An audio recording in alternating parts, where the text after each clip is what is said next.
Invoice bu njëkk bu ñu amee. It's dated the 19th of June 2019. nee na weeri June bu mu amee fukki fan ak ñeneent 2019. You are paid an amount of $480,000. nee na fay nañ la lu dem ba $480,000. And if you look at your invoice. nee na soo seetee si invoice boobu wala sa invoice boobu. The invoice you issued. nee na invoice bi nga xam ne yow sa bopp yaa ko joxe. is 28th of May 2019. nee na 28th of May bu mu amee ñaari fukki fan ak juróom-ñetta 2019. And that is the same invoice you issued to k.M.C for the second payment. nee na boobu invoice boobu nga joxe woon k.M.C si ñaareelu fay bi. 28th of May 2019. mooy weeri May bu mu amee ñaari fukki fan ak juróom-ñetta 2019. Do you understand that? nee na leer na si yow leer nga ko bu baax. man la ma ne the same deal la the same liggéey bi benn la wala am na différence. The work is all the same. The contract is the same. I hope there is no difference. The contract is? It's all the same. It's one contract, one work. I hope there is no difference. Not two. nee na du ñaar benn. nee na contract bi du ñaar benn la wala. benn la ajusuma ko xam nga. I don't know. I don't see it. was for na Seka daal. Well, I think it's Seka. Who is Seka? nee na kan mooy Seka. Seka moom moo daan dem KMC di ñëw. As I said, my employee who was running between myself and KMC. Now, have you done any work in relation to have you been hiring? Your grade has been hired by KMC? nee na sa grade si KMC dañ ko woon di luwaas. Yeah, dañ ko di luwaas. Yes, that's correct. Now, who will do the work? Is it? nee na kan moo ko doon. Will you be hired to provide the machinery and do the work as well, or do they have their own workers to conduct this exercise? nee na lu mooy laajte mooy ndax machine bi rek la ñoo luwaase si yow ñu yóbbu ko ñoom ñu uti seen liggéeykat yi ñu liggéey ndax yow sa machine bi daf day ànd ak sa liggéeykat yi. daf day ànd ak suma liggéeykat yi. I have my workers. They hire all my workers and my machines. All right. The issue, or reason why I'm asking, nee na lu tax mu koy laajte mooy. is for the first invoice, the first voucher. nee na voucher bu njëkk bi moo amee. The invoice contained there. nee na invoice bi nga xam ne moo fa nekk. The same date. benn bés bi. says 6 days of hiring of grader. nee na hiring mooy luwaasi graders. 6 days of hiring of compactor. juróom benn fan pour luwaasi grader bi ak compactor bi tamit. 6 days of hiring of water tank. juróom benn fan tamit pour ñu luwaasi sa water tank mooy tank ndox bi. How many graders do you have? nee na ñaata grader nga amee. am naa lu mat 4. I have about 4. How many compactors? nee na ñaata compactors. am naa 3 compactors. 3. Yeah. How many water tanks? nee na ñaata water tanks. 2. 2. Now, for this hiring of the grader, compactor, and water tank for 6 days, you were to work the following areas: Sterling South and Fajikunda. nee na compactor bi bu ñu luwaasee juróom benn fan. water tank bi bu ñu luwaasee juróom benn fan ak grader bi nee na boobu liggéey fi nga war a def mooy Talending ak. Fajikunda. waaw dëgg la. Yes, that is and for the second invoice. nee na ñaareel invoice bi. you only to work at Ibo Town. nee na boobu fu mu wone liggéey bi fi nga ko war a def mooy Ibo Town. Why do you have the same price for two different jobs you were doing? For Talending South and Fajikunda is one payment for 80,000, but for Ibo Town 2 is the same amount. How is that possible? nee na loolu naka la moo nekkee ñaari liggéey yi nga xam ne bokkut. Talending ak South Talending ak Fajikunda nga ñëw Ibo Town nee na waaye soo seetee ñaari liggéey bi nekkut benn liggéey waaye price bi yëpp benn la nee na naka la loolu war a am ñu waxee. waaw dafa nekk si machine rek machine bu nekk ak price boppam la. It depends on the type of the machine they use because each of the machines have its own price. Each of the machines have its own price. Yeah. Own price. Own price. Own price. Very well. How would we know the machines you have used? It's not in your invoice.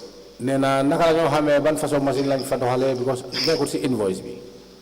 ok loolu moom leeru ma bu baax. That is not clear to me. What is in the invoice is the unit price. nee na lu nekk si invoice bi mooy fay bi njëgi fay bi. And it's the same unit price you have for Talending and Fajikuna, you have $35,000 for a grader. nena te soko sete ñaari liggéey yu bokkut waaye benn price bi la Talending ak fële bi dafa nekk benn price mooy $35,000 te bokkut. $25,000 for a compactor. Compactor boobu yaa ko charge wala ñu ngi laa fay $25,000. Water tank, $20,000. Yeah. And water tank mooy ndox mi tank bi $20,000. dëgg la. If you look at that is true. if you look at your invoice for Igbo Town, nena soo seetee Igbo Town invoice boobu. it's the same. boobu yëpp benn bi la. The grader was going for $35,000. nena grader bi fanweeri junni ak juróom junni. Compactor $25,000. compactor bi ñaari fukk ak juróom junni. $20,000 for water tank. nena water tank bi mooy ñaari fukki junni. So why would you work for Talending and Fajikunda for the same amount that you were running the service for only Igbo Town? nena naka la moo demee wala charge bi naka la demee price bi nii soo jëlee Talending ak Fajikunda ñaari yëpp benn price bi la waaye Igbo Town tamit benn price bi la te bi nga xam ne benn price bi la mooy ñoom nekk njëg benn njëg la nena loolu naka la xewee. dama foog ne bu sekka mën na toog moom dana mën a explain because man k.M.C duma faran dem sax duma fenn. I think Seka will be in the best position to answer because, as I said earlier on, I was not even going to the k.M.C at the time. Do you know Lankaramo Suare? Nena xam nga ku ñuy wax Lankaramo Suare. lang xam naa ko ñëw na si man ñaari yoon pour rent machine. Yes, I know him because he came to me twice to hire my machineries. Yeah. So you have actually he has hired your machines. Nena dafa luwaase sa machine yi. Wow. Yes. Why is that? He doesn't have his own machines? Nena moom amut machine am lu tax moom amut machine am boppam machine boppam. loolu de moom xaw ma si lu bëri. I have no idea about that. How much do you charge him per grader? If Nena grader bu nekk ñaata nga ko dee charge? defe naa léegi mënatuma koy fàttaliku. I don't remember. Definitely.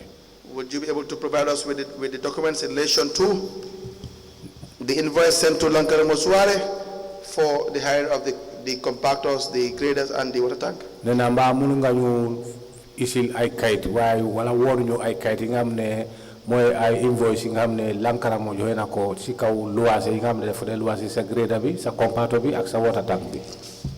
man foog naa lang bu daal luwee mosul maa jox invoice wala mosu ñëw seq invoice dañ ko doon waxante bàyyi dee rek moom bu ñëw mu fay ma. And between myself and Lankaramo, there is nothing like paperwork. All we do is verbal communication. wala fàtte naa ko. Oh, I cannot remember. The reason why I'm asking is is that you have the grader, the compactor, and the water tank. You have the machinery. Grader, compactor, and water tank. Lankaramo does not have. He admitted not having any machine.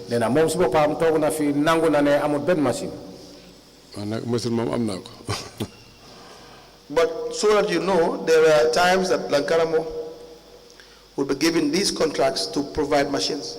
And he now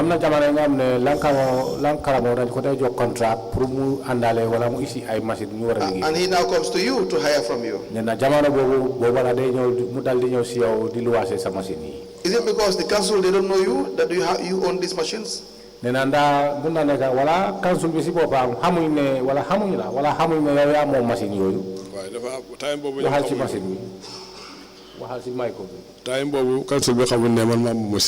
that time, they were not aware that I am the owner of the said machine. No, Mr. Ceesay. Then I did it. That's not correct. Then I That cannot be correct. Then I tell you, You have told the commission you have had contracts since 2018 or 19. Then I work there we are good. I already obligate k.M.C. But 2019 or 2018. They know you have machines. Then I you have my machine. It's either you are doing a favor to Lankaramo Suare as a friend. No, definitely. You guys were just sharing the cake. Never. Did it? No. Mr. Ceesay. That would not make sense. You know why? Council Council comes to you. nee na council day ñëw si yow. to give you contract. di la jox ay contract. And you have your workers. nee na te yow am nga sa liggéeykat. And you have your machines. te am nga sa machinerie tam. And you've been doing several works for council. nee na te def nga fa ay liggéey yu néew. For instance, nee na soo ko seetee. that time of November 2020, nee na novembre bu mu amee ñaari fukki fan ak ñetta 2020. you are paid $205,000 dañ la joxoon dañ la fayoon $205,000 for the hiring of bulldozer D8 for dressing of Bakoteh dump site. nee na mooy sa machine bu ñëw a D8 boobu lañ luwaase woon pour topp liggéey wala régler Bakoteh dump site mbalit Bakoteh. 31st December 2020. nee na décembre bu amee fanweeri fan ak benn 2020. Again, you are paid $205,000 for the hiring of bulldozer D8 for Bakoteh dump ñu site. fayaat la $205,000 bi nga xam ne pour luwaase sa machine pour clear Bakoteh dump site. 25th November 2020, nee na novembre bu mu amee ñaari fukki fan ak juróom 2020. $205,000. $205,000. 22nd of April 2020, nee na april bu mu amee ñaari fukki fan ak ñaar 2020. $235,000. $235,000.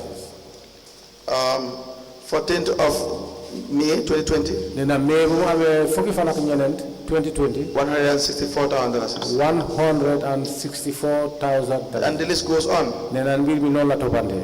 And for all these payments, nee na te soo seetee fee bi yëpp. your machines were higher. nee na sa machine lañu luwaase woon. And payments were made to you. nee na te fee bi si yow lañ ko feyoon. waaw. yes. May I please see the vouchers for Lankara Moswara? Do you understand that? nee na yëg nga loolu wala leer na si yow. li ma léegi dégg naa ko de. yes that is true. So they know you.